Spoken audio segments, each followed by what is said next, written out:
All right, guys. Patient assessment is one of those things that'll differentiate a good EMT from a great EMT, a good paramedic from a great paramedic. And the first thing I want to tell you about being a paramedic, you must first be a great EMT to be considered a mediocre paramedic. BLS before ALS. Keep it simple, stupid. KISS.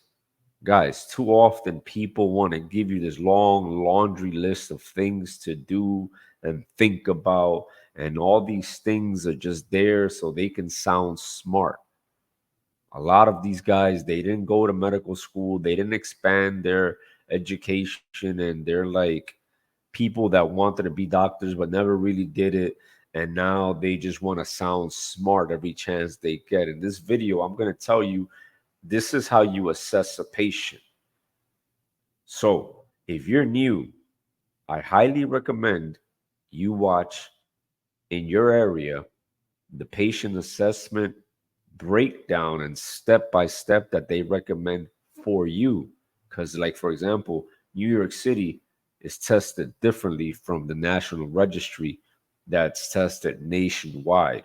So, follow the protocols and the suggestion in your area.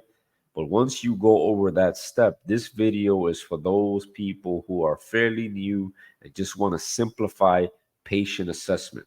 Let's talk first about common mistakes. The common mistake a lot of people make is that they want to do exactly what they're told because they're so fucking scared of being reprimanded that they forget to take under consideration what's most important for the patient. For example, EMTs will wait on scene waiting for ALS and not use their patient assessment to determine how fast they should take this person to the hospital. It's not every single EMT, obviously, because the veteran EMTs are like, yo, we're not waiting for paramedics. Remember, being cool, pale, and diaphoretic, or basically looking like you just finished running a fucking marathon and you've been sitting on your couch hyperventilating, that's a person where you don't need medical training to obviously notice that this person needs help. Also, another mistake a lot of people make is where they want to stay and do everything one thing at a time. Like, listen, you can answer your sample and OPQRST while you're packaging the person. Remember, the ultimate purpose of you being on scene is to assess and transport. So we're talking about emergencies here. If you're having a person who's having a legitimate emergency, you can tell by their vital signs and the way they're presenting, do everything as you go. Ask questions as you go. Ideally, of course, if it's like a person that's 600 pounds, then you're gonna try your best, but you gotta, that's different. You need backup. But for the majority of cases, do not wait around to complete your patient assessment. You can do it as you go. So, for example, if I see a person that's an APE, I confirm that they're an APE. I'm going to take the second vital sign while they're already on the stair chair. I'm not taking it waiting on seeing, oh, the thing says that I should take it every 3 to 5 minutes. So let's just wait. You get what I'm saying? So, first thing you need to do is just walk into an apartment. This is patient assessment. Smell the apartment. Look around. Is the place disheveled? Is there a mess? If it's uncomfortable, if you don't feel safe, if it's dirty, because cleanliness and hygiene is part of safety, then expedite transport. I've gone to scenes where these people are like, there's a dog in the bathroom barking. And if they let him out, he's going to attack somebody. And the EMTs are there waiting for paramedics. So be smart, my people. If you're in an apartment and it's dirty, remove yourself from the scene with the patient, ideally. So you go in, you check to see if it's dirty. Okay, it's not dirty. Then you check to see if the person has a mental status that's alert, unresponsive, only verbal, whatever it is. Check their mental status, and you could do this while approaching them, starting a conversation. Also, check out their body, bro. Like, are they posturing? Do they have incontinence? All these things you can assess as you're walking towards the patient. Are they breathing? Do they look dead? What's their skin like? There's certain things that people can fake, like a seizure, but you can't really fake unstable vital signs. And remember, vital signs, vital because they are necessary for a person to live. So you could break it down into primary assessment, secondary assessment. I'm just simplifying it for you. As I walk into the house of a person, I'm not thinking, was this the primary assessment or the secondary assessment? I'm just doing what I need to do and get the heck out of there. And when you're a paramedic, of course, you're looking for things on reasons to do a 12 lead. If the person's elderly with diabetic and they're complaining of chest pain, then there's certain cases where as a paramedic, you're supposed to exhaust your diagnostic capabilities. So if you see JVD, a person has history of a STEMI, then yeah, before you go and rush out of there, you get a 12 lead. You get what I'm saying? So it's a case by case basis. But in general, our job is to transport. There's no need to wait. And make sure you check vital signs. Make sure you check ABCs because if you don't check ABCs, for example, you can miss a normal thorax. Look at the neck. Like, I know it's easier said than done because when you get experience, you're able to do these things faster. So I just want to tell you guys once again, use the sheet that they gave you and then use this video as a just, hey, I want to be good at my job. I want to get in and out. I don't want to stay on scene and waste time. And one of the ways you can do that is by staying calm because if you're calm, then you're level headed. If you're level headed, you can make better decisions and strategize.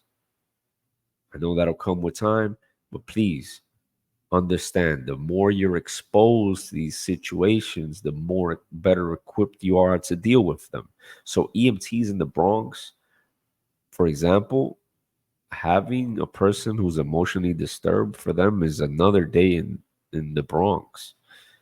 Having to almost defend yourself against a patient is also just another day in the neighborhood. But if you go to a different area, then that you know what I mean? Like basically, the more you're exposed to something, the less it'll stress you out. So please understand, if you are feeling stressed out, take a deep breath, lean on your partner. Hopefully, that person has more experience than you, and then they can guide you. Once again, my people, once you have this partner, or if you're a paramedic and you're in the highest medical authority, another thing that you can do to do an effective assessment or that'll help with the effective assessment of a patient is have good communication. For example, my definition of good communication is respecting everybody on scene and not being afraid to lead them. Respect. Hey, can I please have this? After they give it to you, say thank you. Please and thank you go a very long way. And also, as as the higher medical authority, I would still report what's going on with the patient to the firefighters and the EMTs as if they were the medical attending at the hospital. It's my respect towards them. Of course, I'm not going to do that and waste time on scene, but whenever it was prudent, I would report what's going on with the patient the same way I did to telemetry over the phone because communication is key. We got to make sure we're all on the same page. Now, what if you have a pediatric patient? How do you do a primary, secondary assessment on the pediatric patient? Most same signs of distress that an adult has, but worse. So their difficulty breathing will include accessory muscle usage. But the good thing about kids is that they're usually accompanied by an adult. So my tip to you is when you have critical kids and you're assessing them, don't waste too much time. Just put them on oxygen. If the oxygen mask is bothering them, put them on blow by and also assess their lungs. See if you got to give them racemic epi. See if you got to give them whatever it is you have to give them. But do it on your way to the hospital because they decompensate very, very soon. So I've seen pediatric patients that are having a really hard time breathing, and my partner's like, Yeah, the capillary refill is more than 2 seconds, but wait, we gotta wait for the SpO2. Like, bro, you want to wait for what? It's obvious. Accessory muscle usage, capillary refill, that's taking forever. Let's just go treat as we move. It's not that we're afraid to treat this person. It's just that, hey, they're better off being treated by a team of doctors, nurses, and respiratory therapists in the majority of cases than on the elevator at their building. So, once again, pediatric patients also have their parents or a nurse or something along those lines that's with them. Another thing is, as a paramedic, as an EMT, you have technology that you can use to assess patients, like the SpO2. For paramedics, we have capnography. We have all these things. Critical care paramedics have A lines, monitoring, and things along those lines, even portable ultrasound in some cases. So, by all means, use technology, but do not let technology slow you down. You ever heard the saying, treat the patient, not the monitor? But there's very particular situations where you treat the monitor and not the patient. So it's a case by case basis. And what I'm basically trying to say is like, hey, a person may feel perfectly fine, but then their heart rate is at 200 or 220, and then you got to treat them even though they feel perfectly fine. But in the majority of cases, you focus on what the patient's saying. If they're saying that they feel fine, or they're saying that they don't feel well, but the monitor says that they are fine, then focus more on what the patient is saying. Do a 12 lead, get a capnography if need be, get a glucometer reading, and focus on treating the patient and using technology as a secondary source or secondary confirmation. Now, when documenting this assessment, just document. This is the way I do it. You could do it however you want or however the company that you work for ask. But basically, I go from what I saw to what I heard, and then the most prudent things is documented as far as what you see. And as far as, so that's like the scene. I basically go from scene to body to treatment. And when I say body, I mean what I saw in the patient. And when I go from what I see in the patient, I basically go alter mental status or not, or mental status. Do a description of what you see in their face and their head, their torso, their abdomen, their hips, their legs, and extremities. In a nutshell, that's the way I document. And I got to tell you, man, with all the experience, there's still patients that you're just like, I don't know, they're fine. And then you go ahead and check them anyway. And then you end up finding out that they were not fine and they actually required immediate intervention. So as you start getting better and better in your assessment skills, do not cut any corners, because the person that you least expected needs your help. For example, I went ahead and took a ventilator patient into the hospital, and I forgot to check the amount of oxygen in the in the portable tank. And I started to notice this person's vital signs got a little bit worse. They were fidgeting a little bit more, and they were on the ventilator, so they weren't able to speak. And I almost thought to myself, oh, it's just the monitor. The monitor is sensitive, because sometimes the monitor uh, it beeps very easily, or the ventilator. And then I was just like, wait, the ventilator is beeping. And then I assessed them and I looked at him and I'm like, oh, okay. And we, boom, put him on the main oxygen that belongs to the hospital. So, but if I would have kept disregarding the noises and the alarms or the signs and symptoms that the patient was showing me, then he would have gone into cardiac arrest a lot sooner.